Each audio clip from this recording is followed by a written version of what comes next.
All right. Again, my name is Russ Harbin, and we're going to talk about Bitcoin's upcoming scaling and governance battle. Now, that might be a little bit melodramatic in terms of the title there, but I do think that there's a lot that's happening in Bitcoin and the crypto space right now that it's worth kind of talking about and understanding, what's about to happen, and what are some things that all of us as potential Bitcoin users and holders need to be aware of. So this is kind of a brief outline of what I'm going to be talking about. I won't go through all this, but you can see, just sort of the topics that we'll cover.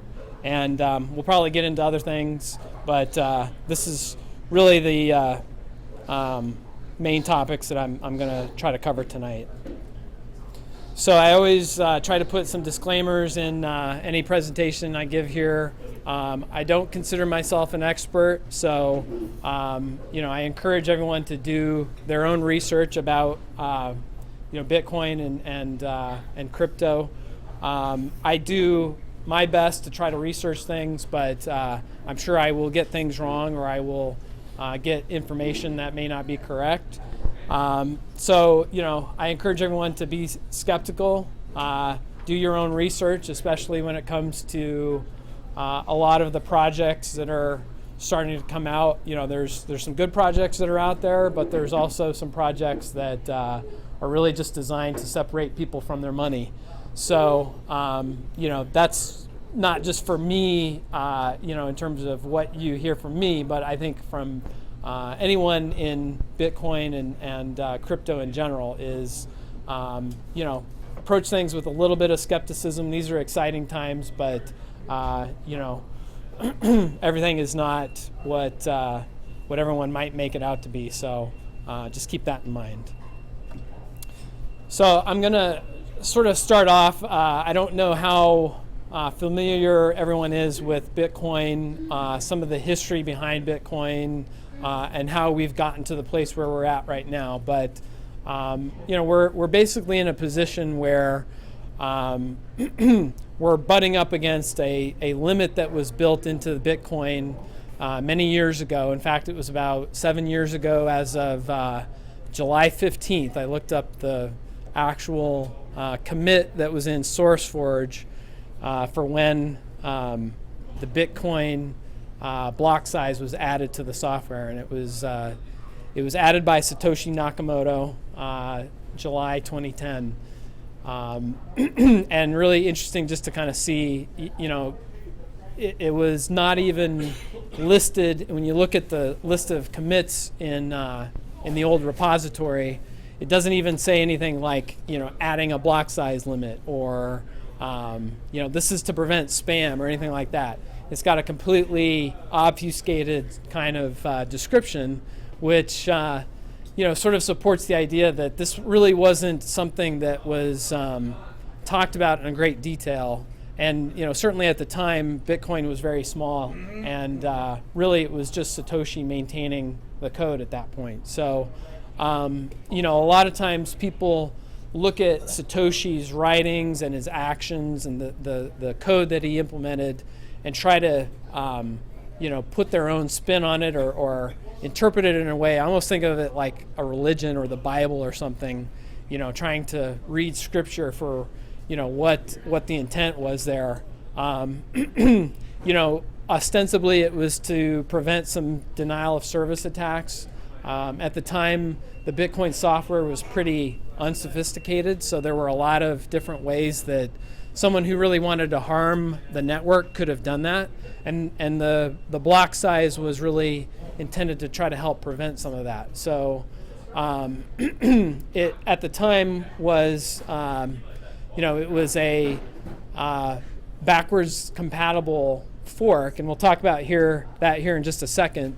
But the change that it imposed was a change that could not be modified later without making it backwards incompatible.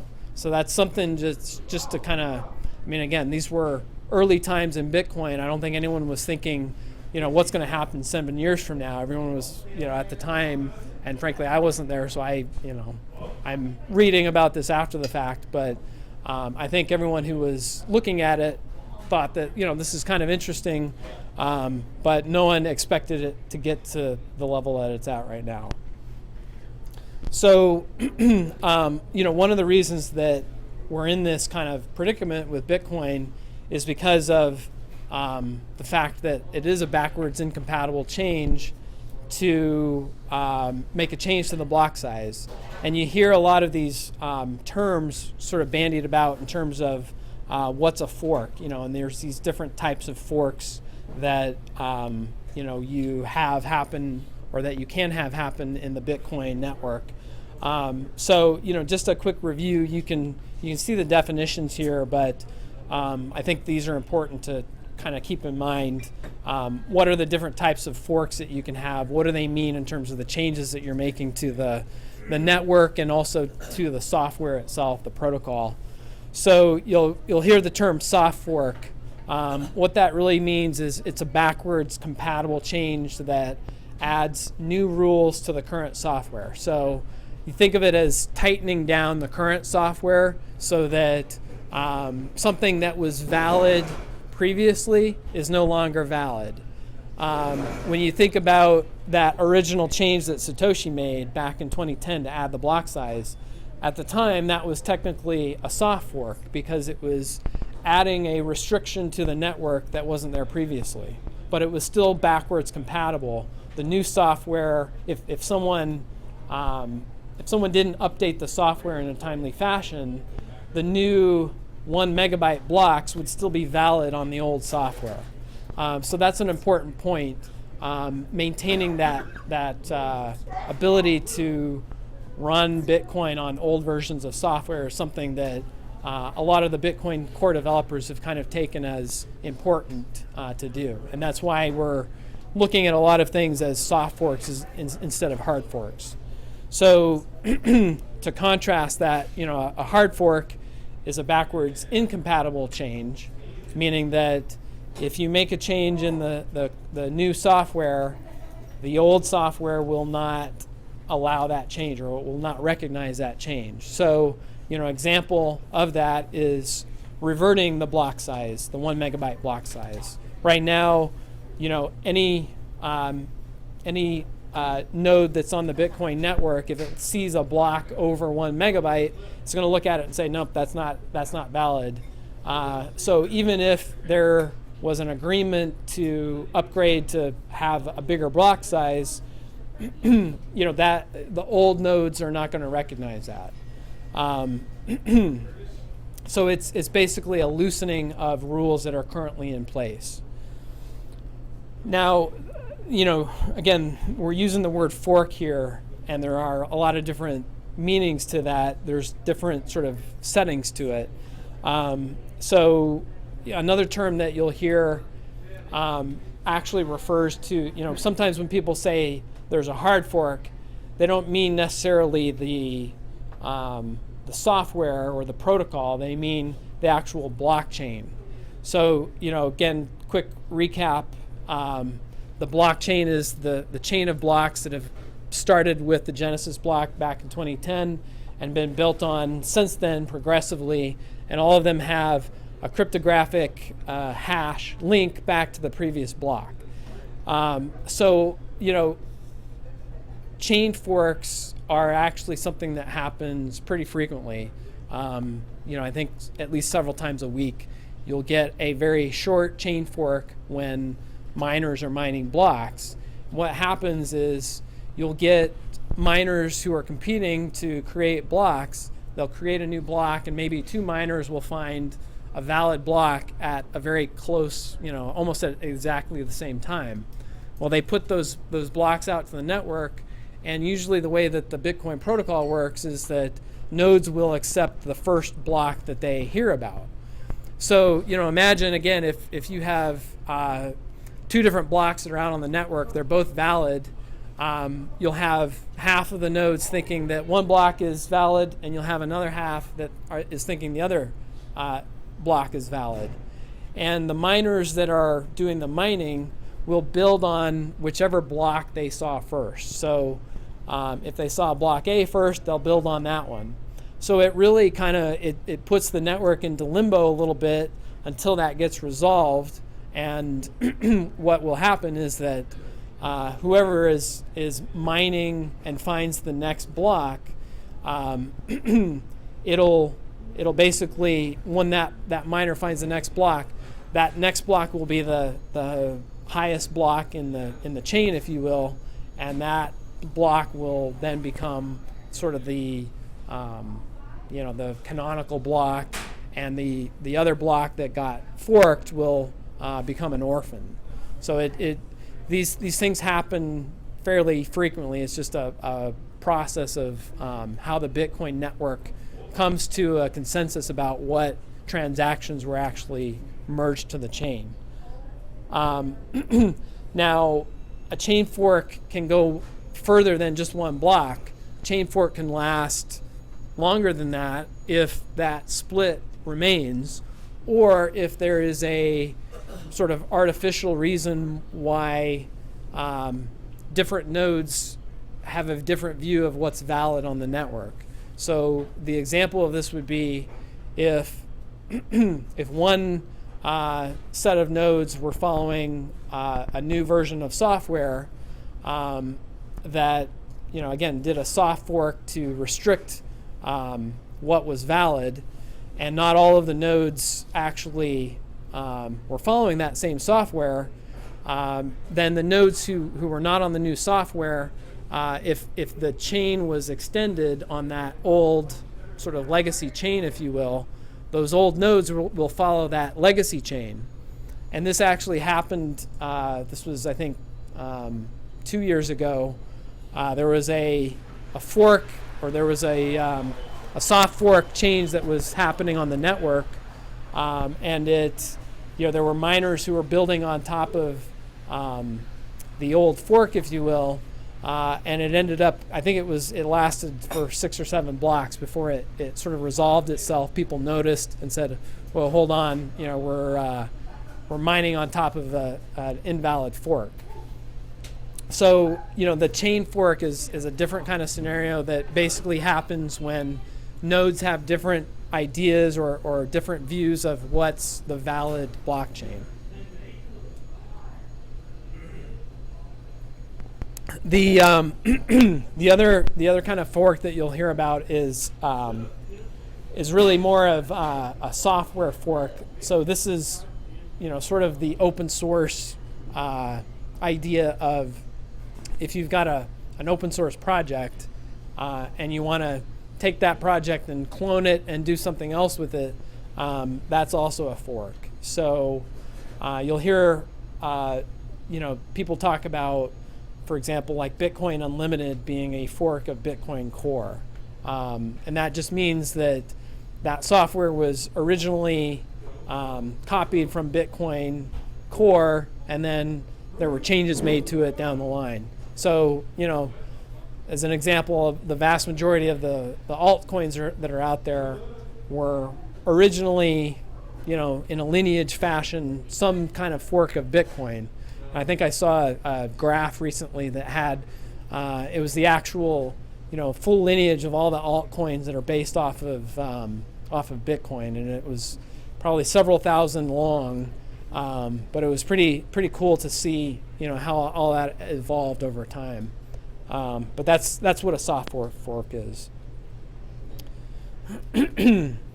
So, when we talk about Bitcoin and how we make changes, or how the network makes changes to Bitcoin,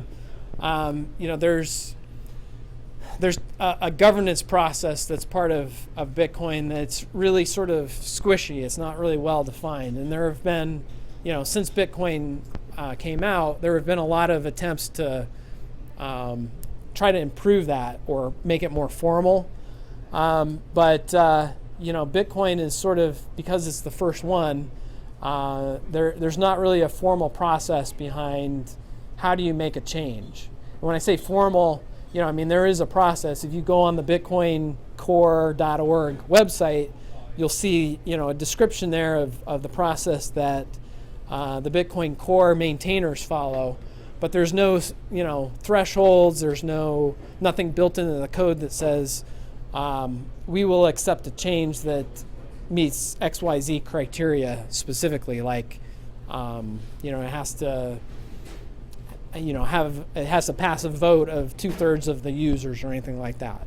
It's really more of a consensus process where the current maintainers of the core software are reluctant to make any changes without having a sense that the majority of the network is behind it.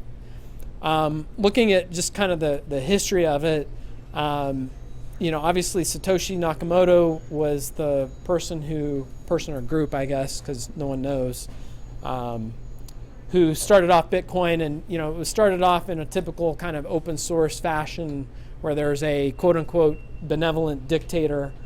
This would be like in the model of Linux, where you've got Linus Torvalds who's sort of leading the project. People are obviously always able to fork off and create their own project, but at the beginning it was really Satoshi who was running the entire thing. And I think most everyone at the time was, there wasn't really a whole lot of contention about it because there really weren't that many people using it. And I believe it was 2011. I'd have to look at the dates again, but Satoshi basically disappeared from the project fairly suddenly. And again, I wasn't around at the time, but you can go back and read the Bitcoin talk forums and things like that. He had kind of been stepping away, and Gavin Andreessen had stepped in and was doing more of a lead maintainer kind of role. I think if you go read the actual post at the time, Gavin went to go give a presentation at the CIA, and I think that was the trigger that people talk about as being why Satoshi actually just decided to completely walk away. So at that point, Gavin was sort of left as the lead maintainer. He ended up letting another developer, Vladimir, take over as the maintainer. And there was a transition where you can actually see, I think, one of these links, all of the people who have had the commit access to Bitcoin Core, the actual repository, and it's a pretty short list of people who actually can make changes to the code. But again, there's no formal governance process behind it. There's a few people who have access to make commit changes to the software, but frankly, all that means is that they can push a change to the code and then hope that people will run it. That's the thing with open source, is no one's holding a gun to anyone's head. Anyone is free to make changes to the software, and if they have a better way of doing it, people are free to fork it and try to make it a better way. So people talk about Bitcoin Core as being kind of this, having control over what the network does or over what Bitcoin does, how it develops. But I don't think that's really an accurate view of it. The developers of Bitcoin Core really can only make suggestions, and then it's up to the users to decide what they want to do with that software. But the users who remain are voting by staying, and those who want to go, they simply clone and go away. Well, if you want to be part of the overall network, you've got to follow what the network is doing. But my point is, there is no centralization. I see that you're avoiding the term. The benevolent dictatorship was very good, and I think that Satoshi walked away because he wanted to make true his promise that this was to be decentralized, and the CIA had a lot to do because the CIA is not going to admit decentralized wealth. Yeah. Okay. But my question is, if you're not centralized, you will vote with your presence. Is that not correct? Yeah, that's basically correct. Anyone who's interested in Bitcoin enough to where you care about running full node software, has to make a decision about what version of software they're going to run. Maybe it's, maybe you're not keeping up with things and you're going to run an old version because, it's just sitting on your computer and you're not really paying attention. That's a lot of the reason why the core developers put a priority on maintaining backwards compatibility. But, again, anyone can propose a change that would be a fork to the network, and it's up to them to really convince people to run that software and convince people that it's to their best interest to run that software. I think that's part of the sort of incentives behind the way Bitcoin has been set up. You mentioned that it's decentralized.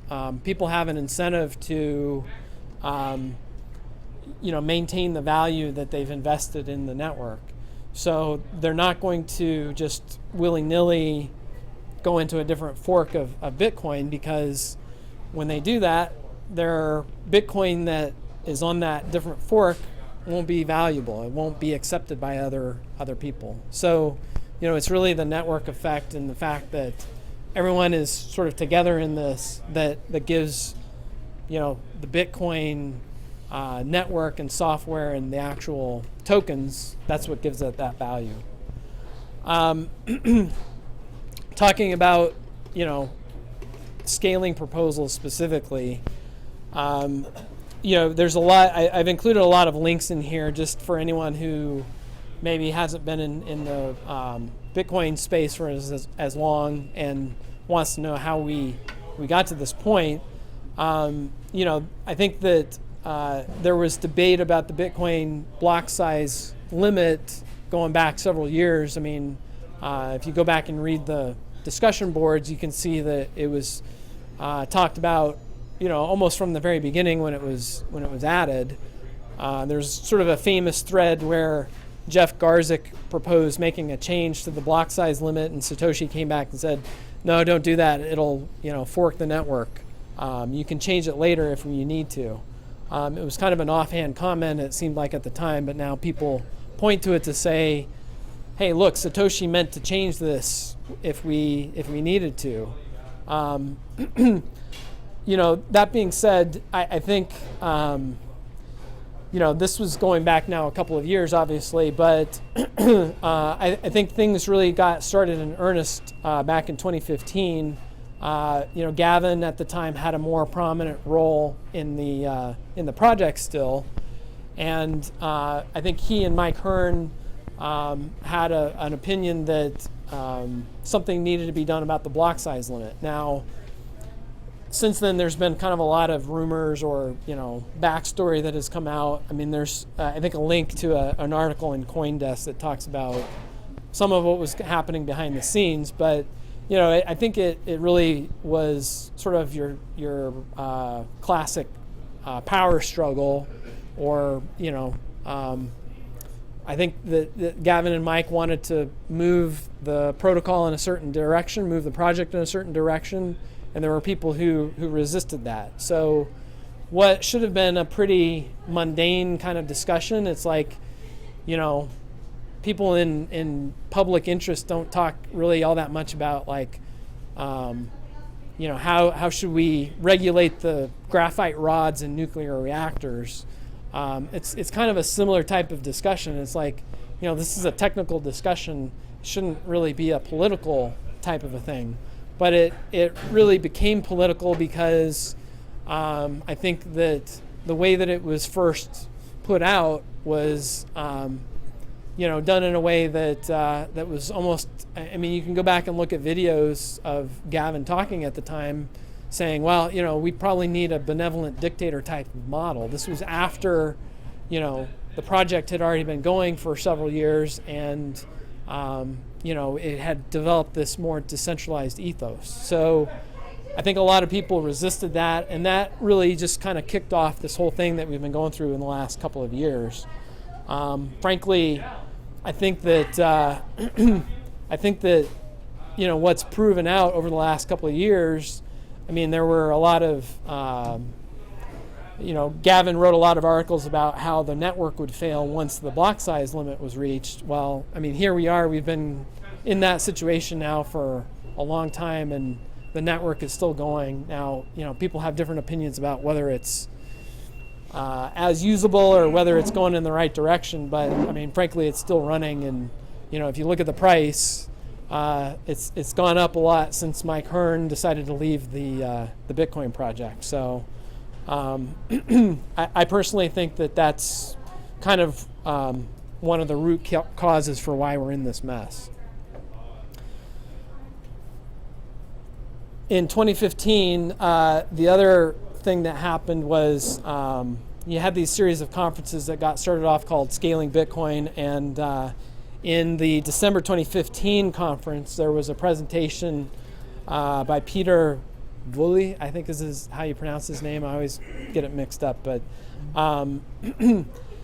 it was basically something that had been discussed for a long time, or not a long time, but for a while, about how to solve transaction malleability, which is really kind of a separate issue. But it turned out that there's a way to do that where you can improve the scaling of Bitcoin and do it as a soft fork, which has the advantage that, again, it maintains that backwards compatibility. So the initial proposal was sort of presented in December 2015 at the Scaling Bitcoin conference. I think at the time it was recognized as being a very good proposal, very technologically sound, and exciting from the standpoint that it was a soft fork way to improve the scale of Bitcoin. That was followed up a few months later by what's been called the Hong Kong Agreement, which was sort of a private meetup or meeting of people in the Bitcoin industry. It included some core developers, and they got together with some miners and industry people and said, okay, if we can get agreement that we'll go ahead and implement SegWit, then we'll go ahead and work on developing a 2 megabyte hard fork. And that agreement, I think, fell apart pretty quickly. People, depending on what side you're on, will point fingers at certain people for breaking that agreement. But I think it points to the fact that Bitcoin is not the type of thing where a group of people can get into a room and say, okay, we're going to make this change and have it happen. You also had then these sort of hard fork Bitcoin clones that started coming out. It started actually back in 15 with Bitcoin XT, but then continued with a couple of these other alternate implementations, Bitcoin Unlimited and Bitcoin Classic, that were meant to be hard forks or to facilitate hard forks that would increase the block size limit. So it's interesting, Bitcoin XT I think started off with a 20 megabyte sort of proposal. Then Bitcoin Classic was, Bitcoin XT was 8 megabytes. Bitcoin Classic was 2 megabytes. And then Bitcoin Unlimited was, okay, we're not going to really have a block size limit. Classic and Unlimited, if you've been following recently, have had some implementation bugs that caused their nodes to crash. So they're kind of not really credible in a lot of people's minds as a replacement for Bitcoin Core from a technical standpoint. So that brings us to segregated witness, and I'm not going to try to get super deep into SegWit. There's a lot of resources here that you can look at to understand, what it actually is. I'll talk about it just high level, so that everyone kind of knows what we're referring to.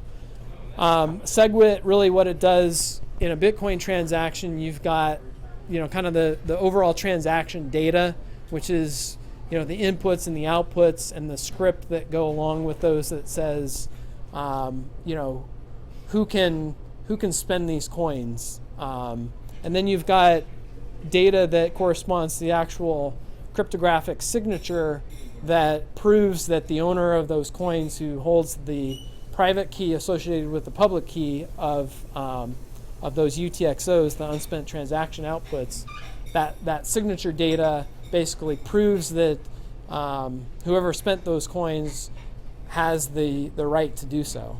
Now that data, it's it takes up room, and currently that's part of the block size calculation. Well, the core developers, Peter Woolley and Luke Dash Jr. figured out, okay, you can take that signature data and separate it from the actual transaction data, and you can do that in a way that will make the old software kind of ignore it, and it gives you the ability to increase the block size by leaving all that data out. So it effectively gives you an ability to scale up to potentially about 3 megabytes. I think in practice it gets to about 2 megabytes, maybe a little bit less, but it depends on what kind of transactions you're doing. And that is sort of a roundabout way of scaling. The original reason for segregated witness was to try to solve the transaction malleability problem, which is a separate issue that I won't get too into detail, but it's basically a problem where you can sign a transaction and you could tweak certain things about it that make it look like a different transaction to people on the Bitcoin network. So it was really meant to fix that, which in turn gives the ability to do some other cool things like Lightning Network and some other features that depend on fixing transaction malleability. There's a few other things that are in SegWit that provide some advantages. It gives script versions which can be used to roll out future improvements, and it's really, I would say, a large majority of people in Bitcoin support SegWit. The SegWit activation process is really, it's modeled on what's called BIP9, which is a Bitcoin improvement proposal. That's what the BIP acronym stands for, and that's a way of activating changes to the network that requires miners to signal that they're ready for a change to happen. Now, this has become interpreted as miners voting for proposals or miners approving proposals. It wasn't really meant for that. It was meant more as a mechanism to say, okay, if 95% of miners are signaling that they're ready for a change, then we can be pretty sure that the rest of the network is in a position to accept that change, because miners are not going to want to mine on a new version of software that other people are not going to accept, and they waste their time and effort and energy mining on something that might not be worth it. So BIP9 is this process that was developed to sort of build in the activation as part of the mining process. It builds a flag inside of the Coinbase transaction, which is the transaction that awards miners the Bitcoin when they find a block. And so, certain flags can signal that they are willing to activate certain proposals that use BIP9.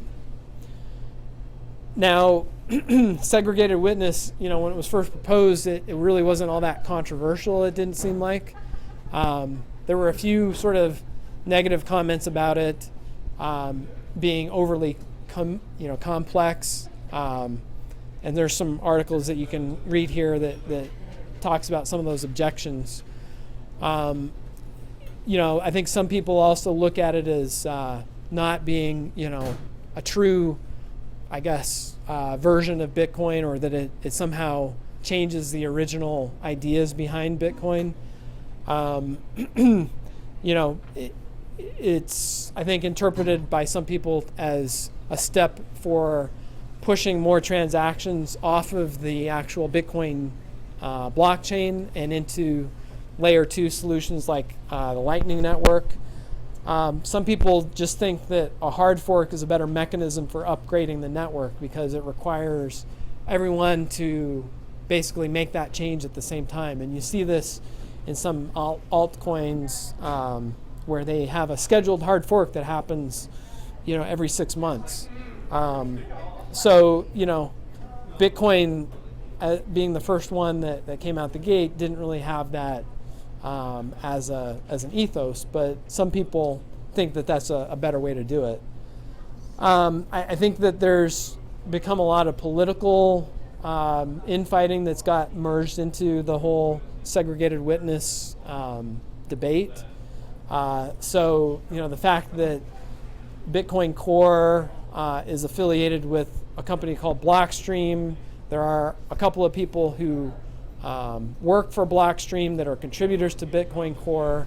There's this perception that Blockstream is maybe this evil company that's funded by, The private, CIA. the CIA and,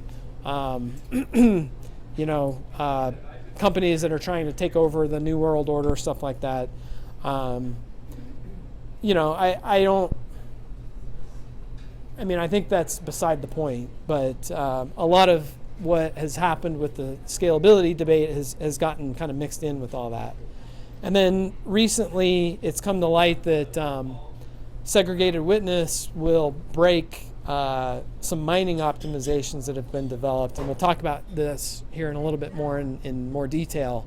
But there's some mining optimizations that will no longer be supported if SegWit is adopted.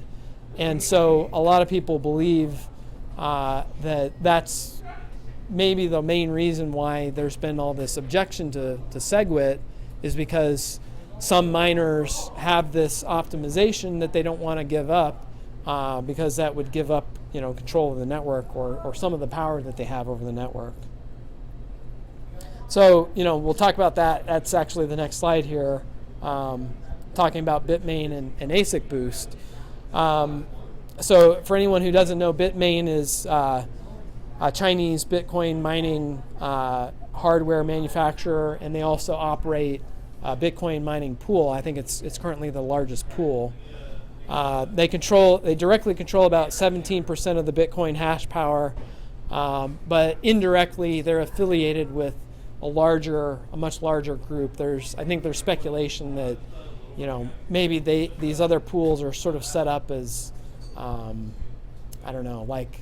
like Sybil's, where they are controlled by Bitmain, but in order to make it look like mining is decentralized, they're separate pools.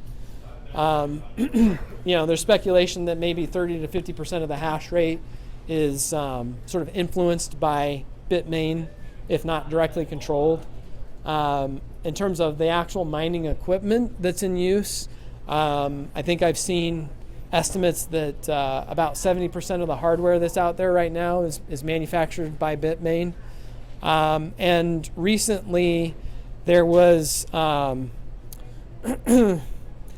it's debatable whether you want to call it a backdoor or an undocumented feature or a vulnerability, but basically the firmware in some of their miners had a piece of code in it that would have allowed Bitmain or someone else who had access to or who knew about this feature to remotely shut down miners that were connected to the network. So that came to light recently. I think it was Greg Maxwell who supposedly did some reverse engineering on some of their chips and found this.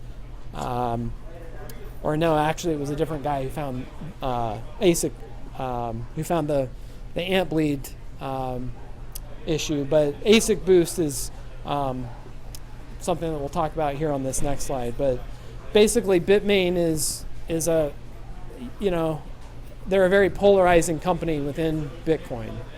And,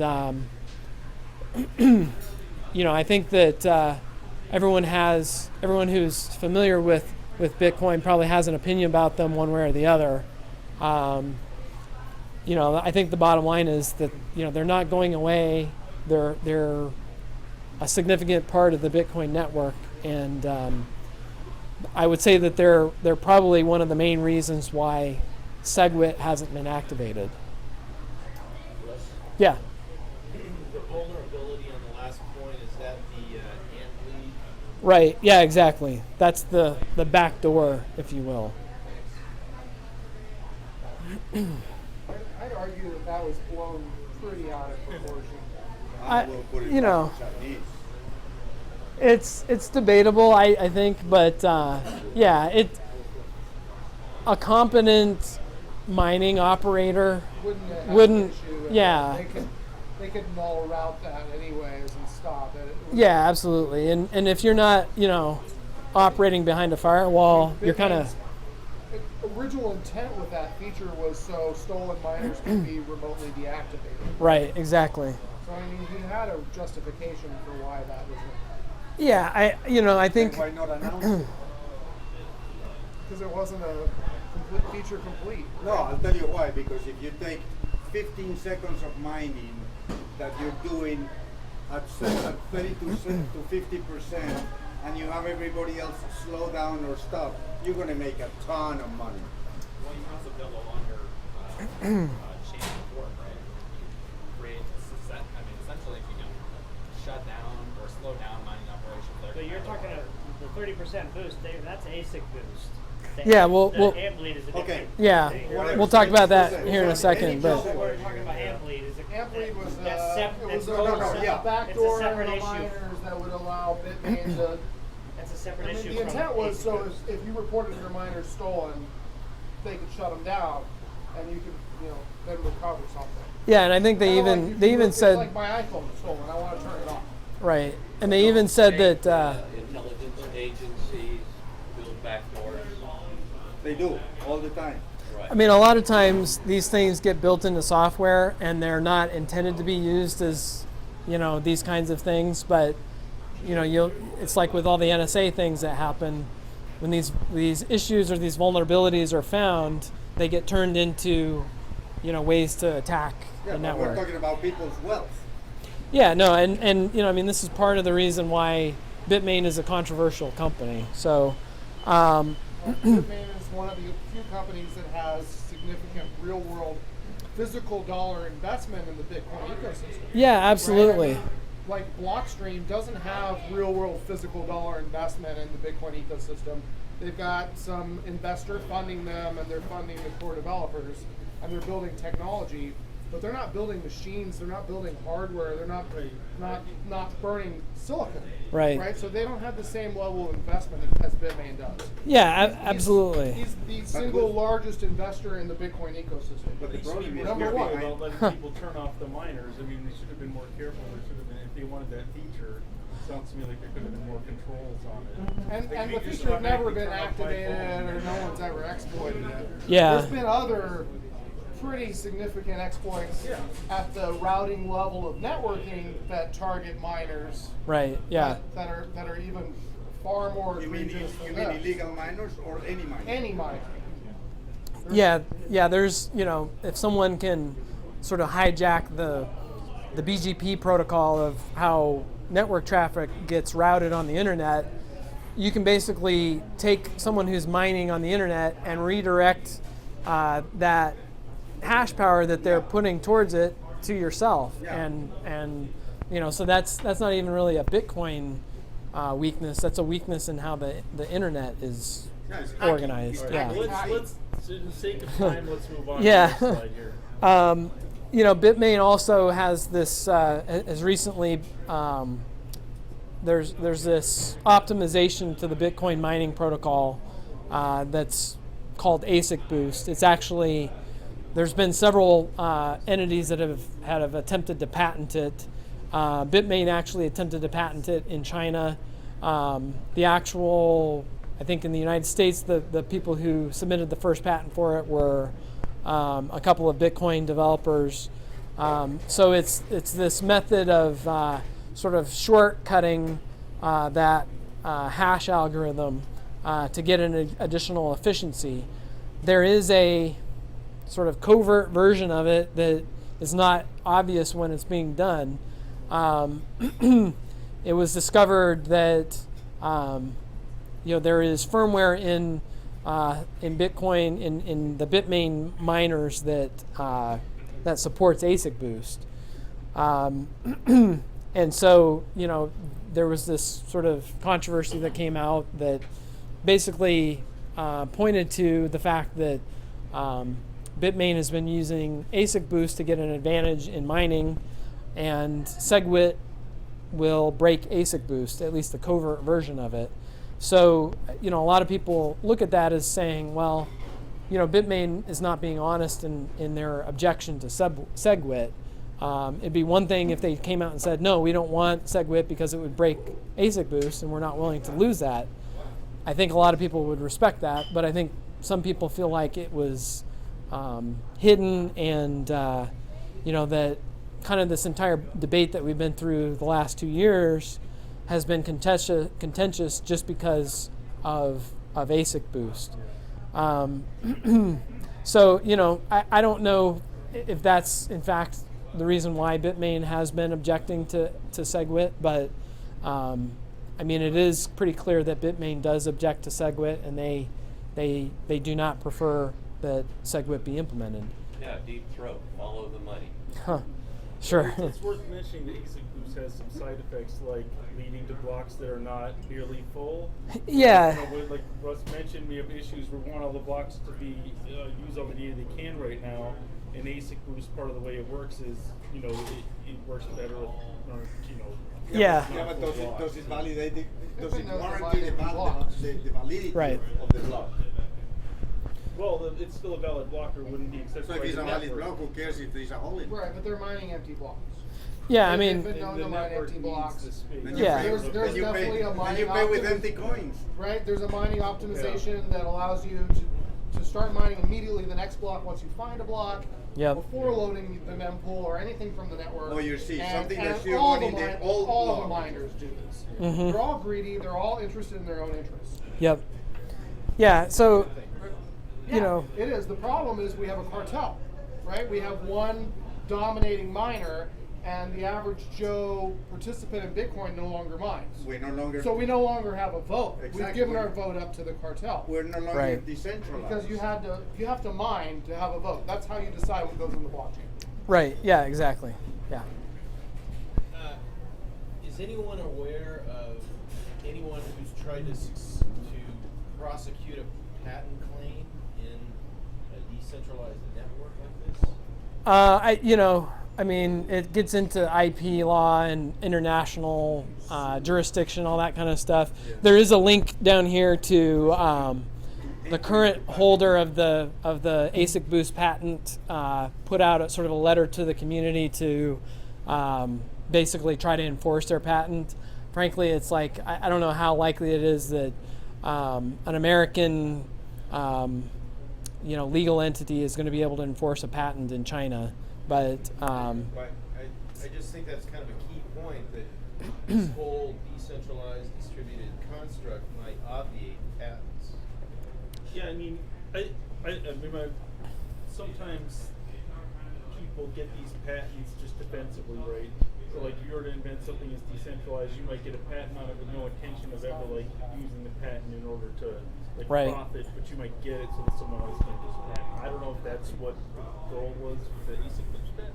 well, and there are competing claims on the patent. So, Yeah. and it also gets to just like how valid are software patents. I mean, this is basically, a mathematical algorithm that people are trying to patent. It depends on how you view patents, but it may not actually be an enforceable patent when it comes down to it. So, this kind of brings us to our current point right now where, SegWit is stalled.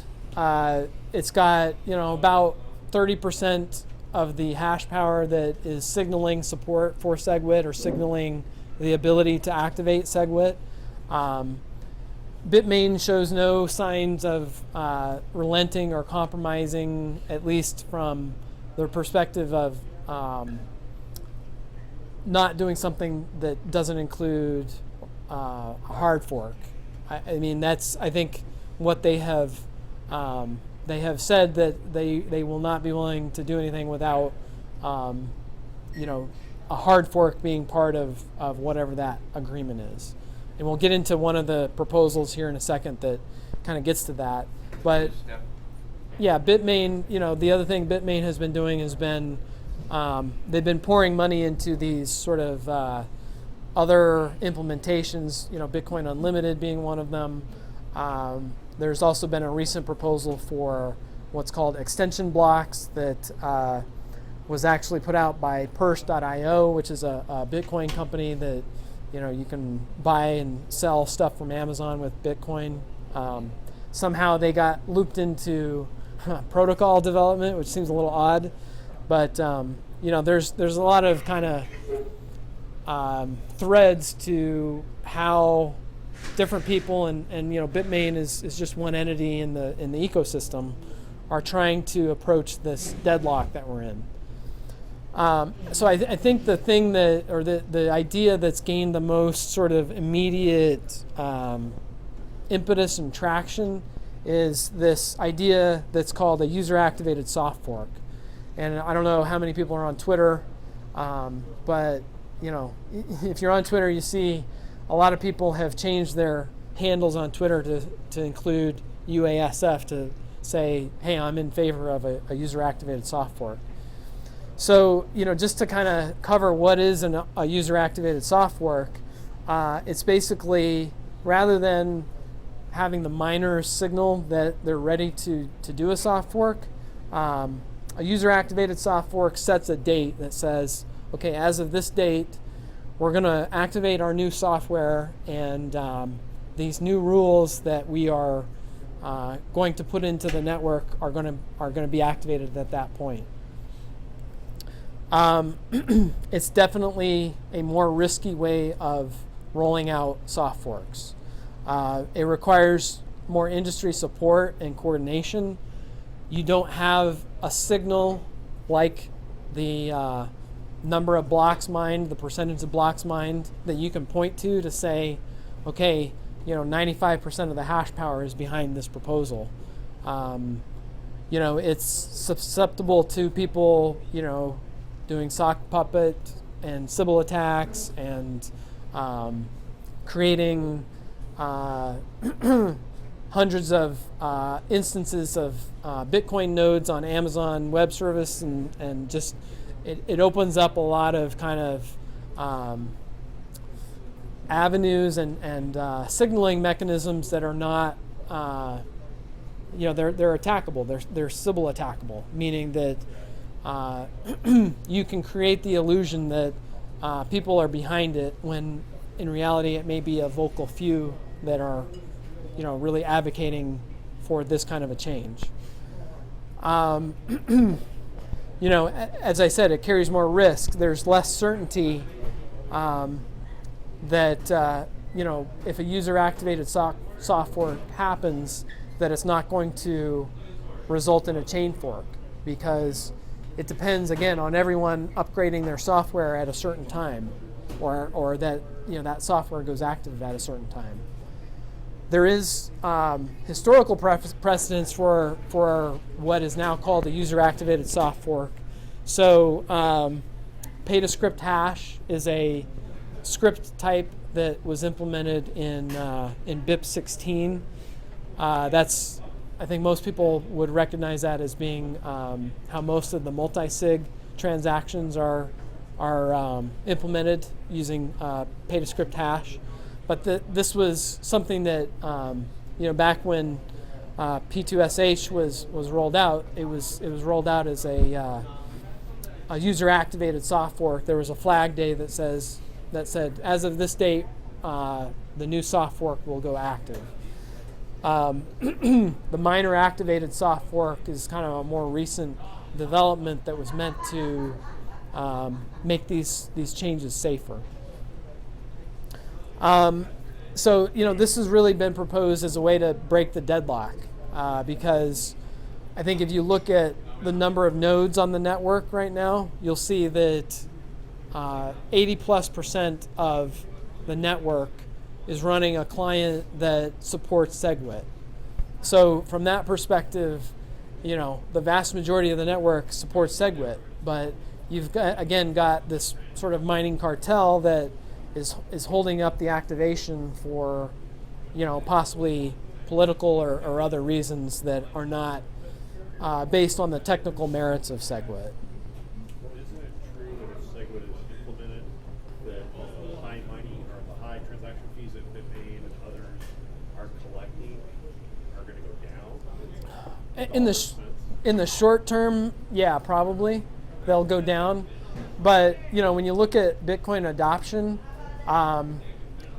it's not decreasing. So, even when if we implement SegWit, or even if we implemented a 2 megabyte hard fork, we're going to use up that capacity pretty quickly. My guess is that we may, within a matter of weeks, start hitting the new limit. I mean, when you look at the demand for Bitcoin transactions, people are willing to spend $3, $5, $7, $10 on a Bitcoin transaction. It's that valuable in terms of being able to transact on the Bitcoin network. So the demand is there. I don't think that any of these scaling solutions that are currently proposed are going to get past that next step. Whether that's SegWit or a 2 megabyte hard fork.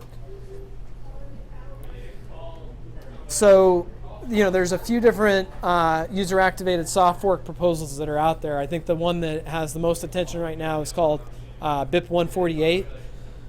So, BIP 148 is basically it's a change that will cause anyone who's running a BIP 148 software implementation on August 1st, what will happen is that software will begin rejecting any blocks that don't signal support for SegWit.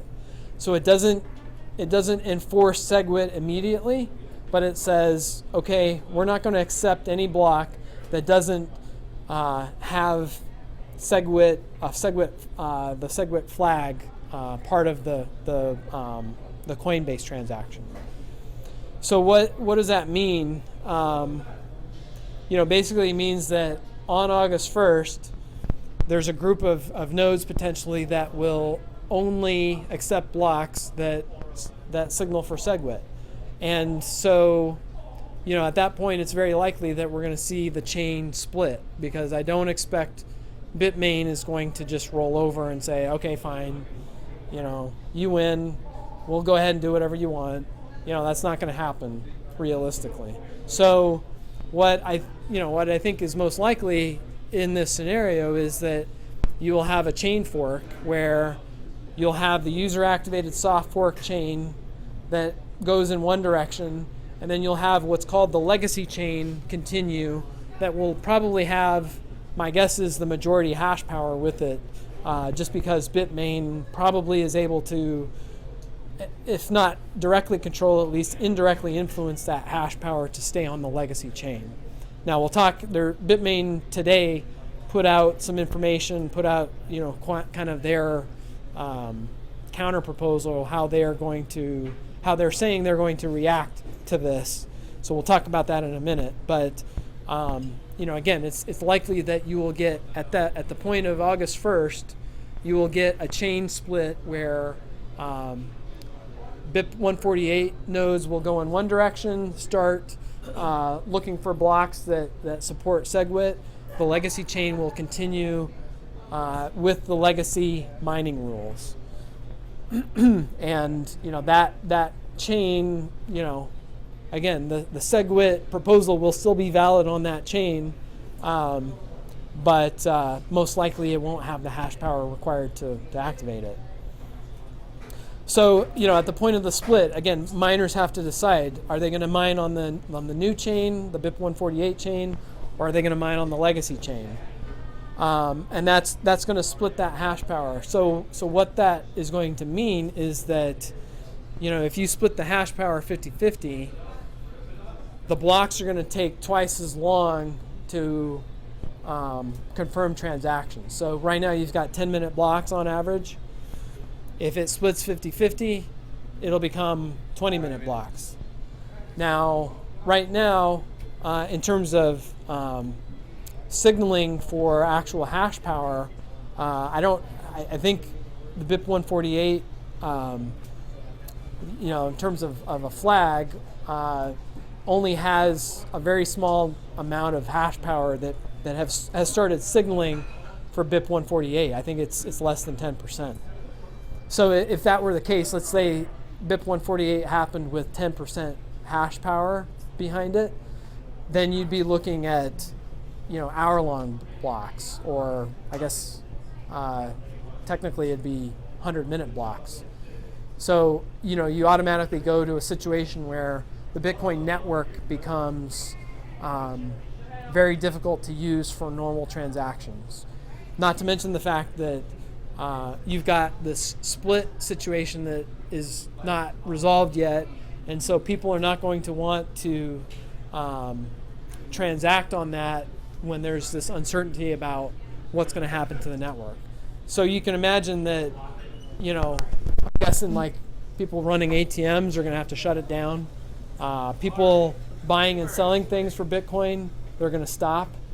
There's a lot of economic activity that's happening on Bitcoin right now that, depending on how you view it, a lot of it would be considered, dark net markets, drugs, ransomware, but also, you want to buy your pizza here at Classic Crust with Bitcoin.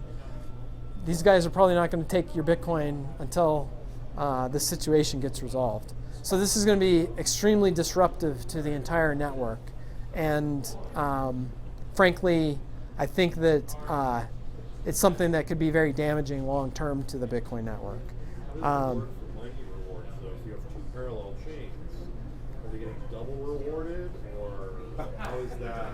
Well, it's the chain fork that we talked about just a little bit ago, where people who are on one fork mining, if they mine on that fork, they will get new coins that are associated with that fork that will not be valid on the other fork, and vice versa.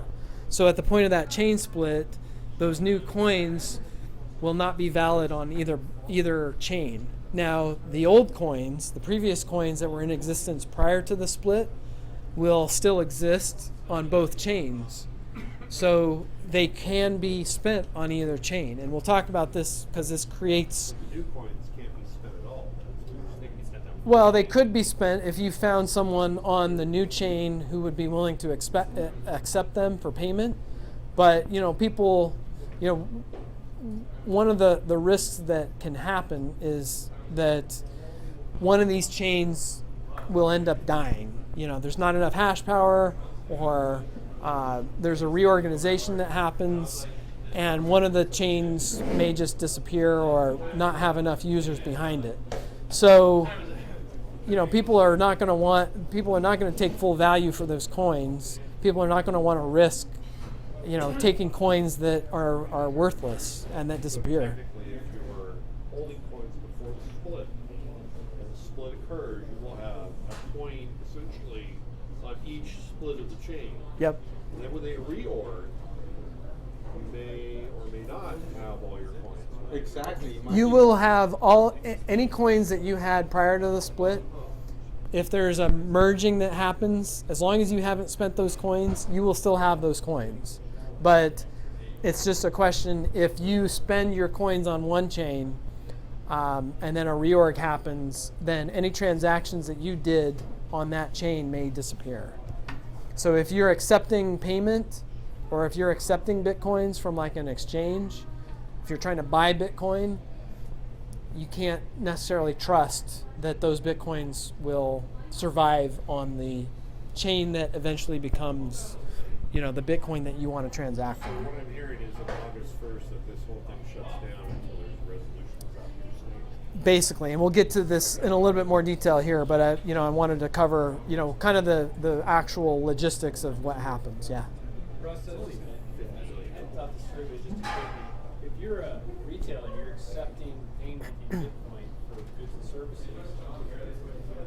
Is there a way for you with like the typical Bitcoin wallets to flag, I'm not going to accept a transaction that comes from a block that's on the the BIP 148 chain, I'm only going to accept a transaction if I see it originate from the legacy chain, or are you is there no easy way for a Not if you're retailer using one of the typical merchant. What's that? Not if you're using one of the typical merchant processors like Bitmain or Coinbase. You're not going to have any say in it. So if you're a merchant, most of them are using those providers. If you're using your own node and wallet, then you could. So Yeah. if I just use my own wallet, my own machine, I could conceivably configure it like, hey, somebody comes up to me or it's open extended, they could say, I just sent you this Bitcoin. You could say, I don't see it on the legacy chain. Well, I sent it to you. Oh, you must have used BIP 148. I don't treat that as valid. Is there a way to screen that as a user? Currently, I don't think there's a good way of doing that. You'd have to be very sophisticated to discern that. We'll get to some of the ways of mitigating risk, but my guess is if BIP 148 happens, there will be wallets that develop support to figure out, okay, which chain are you operating on? But it will be very complicated, definitely. The other thing I didn't really talk about with BIP 148 is, so how does this resolve itself? I think the basic idea behind BIP 148 is that the user-activated soft fork in this scenario will continue on indefinitely. The idea is that it continues on indefinitely until such point that it gains a majority of the hash power. At that point, because the BIP 148 chain is technically still valid on the legacy chain, so the old nodes can look at that new BIP 148 chain and say, yeah, that's a valid chain. At the point where the BIP 148 chain gets longer than or has more work associated with it than the legacy chain, the legacy chain will get what is called reorganized, which means that all of the transaction history will basically disappear from the legacy chain, and all of the legacy nodes will switch over to using the BIP 148 chain.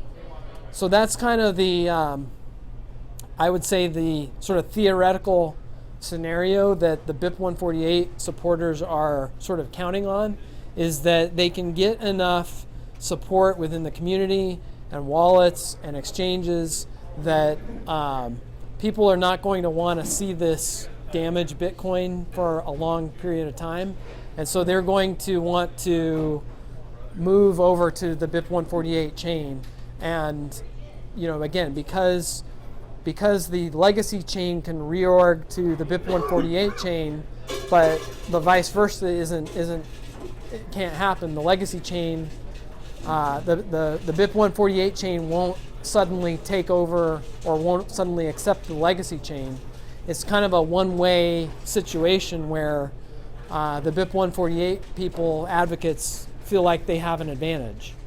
So it gets into the game theory, and there's a really good article by a guy named Jimmy Song that gets into a lot of these scenarios. But that's the basic premise behind it, is that it's kind of like a game of chicken. And the BIP 148 folks are basically throwing their steering wheel out the window and saying, okay, we're going down this path, and you can either swerve or you're going to hit us. So pick whatever you want to do. So that's. So what would the answer be to the 70% of miners in China? Could they hard fork and just say, we're going to be called Bitcoin China? Yeah. Heck with you 10%ers. We'll get into this, here in a little bit. Again, there's a lot of game theory scenarios to consider. There's a link to the Jimmy Song article there. And by the way, I'll make these slides available. I'll post them on the meetup, and all these links you'll have access to. Again, the outcome of BIP 148 depends on whether the supporters can get support from enough economic nodes to make this happen. Again, definitely it's going to cause a chain fork. That's almost certain. The only way that it wouldn't is if somehow in advance of August 1st, people come to their senses and say, all right, look, we're going to go ahead, we're going to activate SegWit. We can see that people want SegWit, so we're going to go ahead and activate it. Now, I don't think that that's super likely. I think that's part of the gambit that the BIP 148 supporters are trying to do, is use this as a threat, but honestly, I'm not sure that that is really realistic. Again, the miners who are against SegWit, I don't think they're just going to say, okay, fine, we're going to activate SegWit, just don't do the user-activated soft fork. Some of the scenarios that can happen as a result of BIP 148 will lead to a permanent fork of the network. I mean, that is a distinct possibility, meaning that, again, there will be permanently two different blockchains that probably will try to call themselves Bitcoin and will try to claim the mantle of Bitcoin. And rather than having 21 million Bitcoins, you will have a situation where there are 42 million tokens that call themselves Bitcoin, and it's up to the market to figure out which one is the quote-unquote true Bitcoin. I was just going to mention that in this similar situation, I mean, different reasons, but a similar thing happened. If you guys are familiar with Ethereum and Ethereum Classic, okay, similar thing happened where last summer there was a similar situation where there was a change made, and then some people didn't like the change, so they kept mining the old fork. And I guess the upside to this situation is those are still both in the top 10, market cap coins right now. So it's not all doom and gloom. Even if this were to happen, it doesn't mean it's the end of the world, and it doesn't mean your Bitcoins are now worth half as much. It just might mean now you have to worry about having these two different sets of coins. So, true. But at some point, one will have to say there is a tendency for this one to be the more popular, and then these guys will lose, even if it's a little bit. Right. But if you have large amounts of Bitcoin, then you could lose a significant amount well, of that's money. the thing. If you don't move so you'd still own the coin. So let's say you have Bitcoin right now is worth $40 billion, and this happened, and one went to 30 billion, one went to 10. If you still had your coin, Russ, you're probably going to get to this. So you're going to talk about that. Okay. Yeah, we'll talk about it here in a little bit, but yeah. So hopefully, hopefully One thing I'll add with Ethereum, my understanding, correct me if I'm wrong, is that Coinbase, they issued one of each. You got one of each coin, and then they had to come in and basically fix that difference with about $28,000 of their own money. Yeah. That can't be done with Bitcoin at what, $48 billion in market cap? Yeah. No one's going to come in and say, "Oh, here's your Band-Aid." Right. Exactly. Yeah. So that's definitely one of the risks of BIP 148 and user-activated soft forks in general. I will talk just hopefully pretty quickly about another user-activated soft fork proposal that is being discussed. It's BIP 149. This one is not as, I would say, actively discussed because it does not have an August date associated with it. This proposal is a user-activated soft fork that uses a different process for activation. It's modeled on the BIP9 process that SegWit is currently using, but rather than expiring at the end of the period, it has a sort of mandatory activation period. So it's kind of like saying, okay, miners, you have the option to activate this anytime between, and I guess in this case it'll be November 2017 through July 4th, 2018.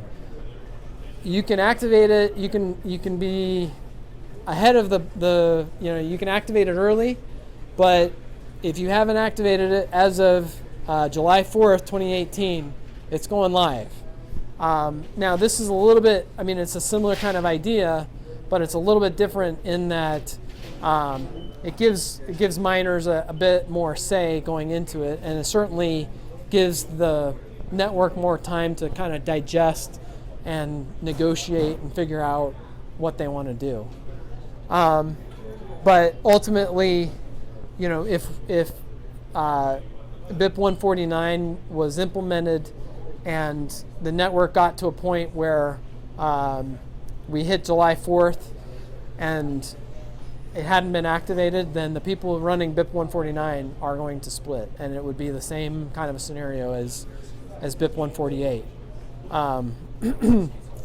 So it's a little bit different of a twist on it.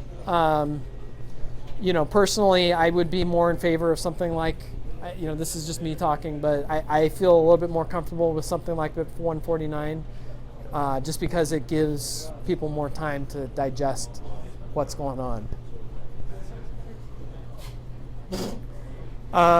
There's also a proposal floating around out there, and the BIP numbers, they're all assigned by Luke Dash Jr., so there's not always rhyme or reason to how the BIP numbers are assigned. But this other one, BIP 91, is basically a tweak to the existing SegWit proposal that says, okay, we're going to lower the threshold for activation of SegWit to 80% instead of 95%. I'm not sure that this is going to really get much support. The other thing that has happened recently, there was a conference back in New York that was put on by CoinDesk and the Digital Currency Group, and there's a guy named Barry Silbert who runs that organization, that company. So I would say that this is similar to some of the previous compromise proposals that have been put together, like the Hong Kong agreement, where a bunch of people got together and said, okay, we're going to sign a piece of paper that says we're going to do X, Y, and Z in order to reach a compromise.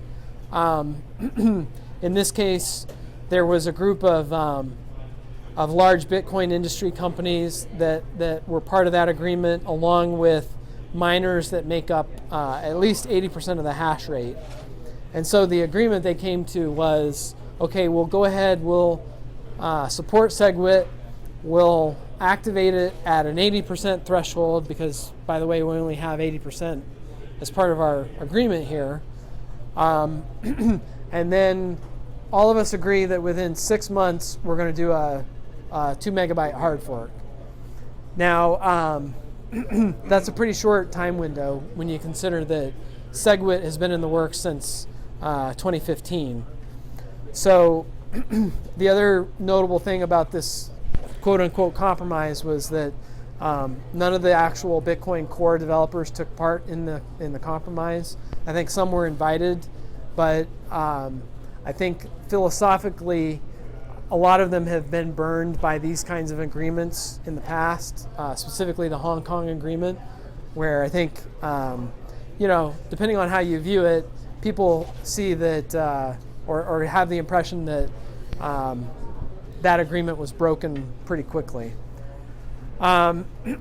There's sort of a twist on this proposal that's also been put out called a compatibility-oriented omnibus proposal. This was something that was put out on the mailing list. There's some technical incompatibilities with this proposal that was agreed to with the current SegWit that I think this COOP proposal is meant to address. So there's a couple of different flavors of it out there. Honestly, I'm not sure that, it's being worked on right now, but, the people who are hardcore for, BIP 148 are definitely against this, and I think the people who are hardcore for a hard fork, are probably not at a point where they're reliable for seeing this all the way through. This is probably difficult to read, but this is a chart that's on it's on the Bitcoin wiki that's meant to track who's in favor of which proposal. So the column on the left is these are all core developers, by the way, or contributors. The column on the left is SegWit support, or who is in favor of SegWit. You can see pretty much all of the developers are strongly in favor of SegWit. And then you've got the different soft fork mechanisms. So you can see there's not full consensus by the Bitcoin core developers on BIP 148 or even BIP 149. there's a few folks who really disagree with BIP 148 as a philosophical matter, but you also have a lot of people who support it. Now, again, it gets into the sort of game theory of you're not going to have negotiating power unless you come out strongly in a position that you're pushing for something. So some of that may be part of what's going on here. It may be that people are signaling that they support BIP 148, but when it comes to August 1st, we'll see what happens. No, Bitcoin Unlimited is not on this chart. It's I think most of the people on this list are probably not in favor of Bitcoin Unlimited. Now, I'm not trying to say that Bitcoin Unlimited is terrible or that it has no support, but this list is obviously core developers, and I don't think you'll find a core developer that supports Bitcoin Unlimited. Well, not on that chart. Yeah, certainly. Could it be because he has nobody knows what pedigree is behind it? Yeah, and there are concerns about the quality of the developers who are supporting Bitcoin Unlimited. Yeah. All right, so this is breaking news as of today. We talked a lot about Bitmain earlier. I guess it was technically early this morning. Bitmain released what they're calling a user-activated hard fork proposal. Now, frankly, I think this is, it gets back into the game theory aspect of posturing in advance of something actually happening. But Bitmain, they basically came out and announced that in the event that BIP 148 is activated, they will have a plan to counter that. So their plan, at least the way that they are describing it, is that they are going to perform a hard fork. They will, in order to do that, they'll have to launch a competing implementation of the Bitcoin software, but they're going to launch a hard fork 12 hours after BIP 148 activates on August 1st. And their new software, they have said, will not accept any blocks that are less than 1 megabyte. So it's kind of like, they're kind of, I mean, again, it gets into the game theory of, this is a negotiation, and a lot of it is probably posturing. But, that's kind of like, okay, you want to put SegWit out there? We'll match SegWit, and we're going to top that with this proposal. Their initial block size limit, they're saying, is going to be 8 megabytes, but they plan on increasing that over time. This is the interesting thing. They're saying that they are going to privately mine their hard fork, their hard fork of Bitcoin. They're going to privately mine that for 72 hours. So for 72 hours, they're going to run their software without anyone else, having access to it. So they're going to build up a history, a block history of, 3 days worth of blocks that they will keep in reserve, and then decide how they're going to spring that on the rest of the network. Well, a treasury. It's a 5,400 BTC pre-mine effectively. Right, yeah. So they could do a number of different things with that. They could either say, okay, we're just going to abandon this because we can see either the user-activated soft fork has got enough support, or enough miners are building on the legacy blockchain that we don't have to mess with this.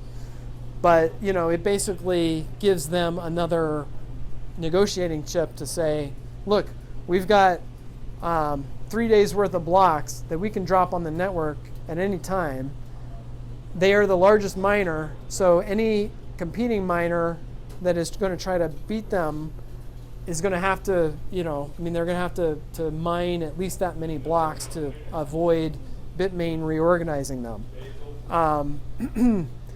The other thing they could do with it is, again, it's a big pre-mine that they then could use as you know, an incentive to get people to go over to their chain. They could basically say, look, you know, we'll give you 10% or 50% of our pre-mine of this fork that if you join us, you know, we'll give it to you. So I mean, there's, you know, it's definitely an escalation on Bitmain's part to, you know, say that they're not going to just stand by and let the user-activated soft fork happen. If they did that, they would be free of any interference from the development team ever again, correct? If they hard fork, Well, the development team can't do anything, Well, correct? Or not? what coin's Bitcoin at that point, The right? development team, you can like Is it just- the UASF Well, it's a fork? question. Is The that left the is in the right. No, but Bitcoin? it's a question. Which is going to have to Question. change Yeah. mining algorithms because it'll get attacked by Bitmain with the amount of hardware they control. So the UASF BIP148 coin is then going to have to change to some other proof of work algorithm because they won't be able to stay on SHA-256 with Bitmain's power on the network. right, So that's really problematic. right, yeah, And the other thing is to signal BIP148 costs $1 a month per node. This isn't a very expensive thing to signal at all, right? So you have false voting because this organization can stand up a lot of entities on DigitalOcean and create all these fake nodes. They don't have to have any Bitcoin. They don't have to process any transactions. They don't have to have any mining infrastructure. They're just running some software that signals something.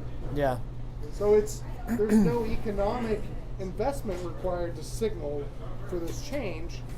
And then you're going to say, well, we're only going to accept coins from miners that are pro SegWit. right. Well, are you Bitcoin at that point anymore?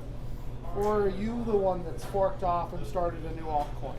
So there's a potential to have 3 different coins. Oh yeah, There's yeah, the potential to have this BIP148 soft forked hard coin that'll probably end up having to change proof of work algorithm in order to survive. yep, There's the main 1 megabyte core Bitcoin blockchain that somebody's going to keep alive because it's so valuable to do so. And then Bitmain may launch his own big blockchain, and there'll be people on Bitmain coin. yeah, So I see the potential for 3 coins. yeah. And my biggest concern for all of you guys is don't have your coins on an exchange when this happens. Yeah, we'll get to that here in just a second. I know we're running a little bit. I mean, you know, we've got about half an hour, and you know, so this is the part that I really wanted to get to is, you know, what do we all need to do here going into August 1st? So, you know, this is actually where we get into this discussion. Russ, Yeah. did you research any charts? I mean, this is basically based on improving the number of transactions and the speed of the transactions. So normally with computers, you have charts and graphs that show this computer and 3 computers' speeds comparisons. So do we have comparisons in speed for transactions on the 3 different methods so that we can see it in a graph format? Well, we don't know who's going to do what, right? It's uncertain. It's all theoretical.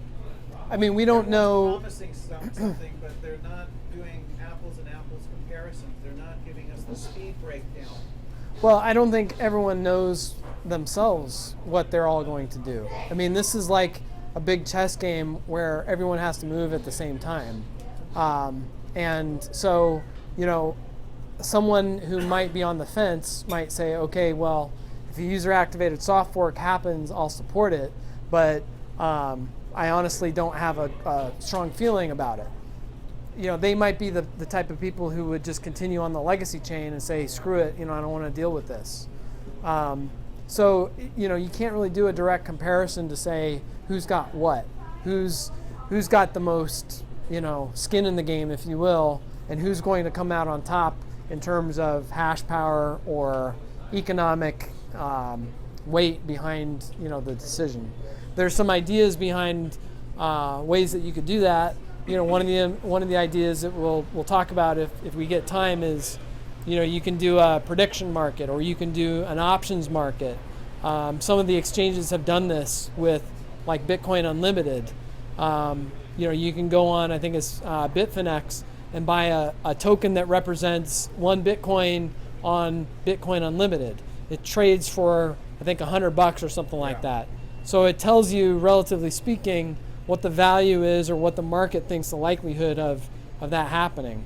My guess is you're going to see some, financial instruments like that launch for these scenarios, and you're going to see some trading that will happen that will give us some more information going into August 1st. But again, we've talked a lot about some of these things that will happen when there's a contentious chain fork. Again, chains that existed prior to the fork will work on both coins, and that's a good thing, but that's also not so good thing in terms of if you're trying to do transactions. Again, most transactions involving pre-fork coins will be valid on both chains. Now, this gets into the replay attack scenario that we can talk about with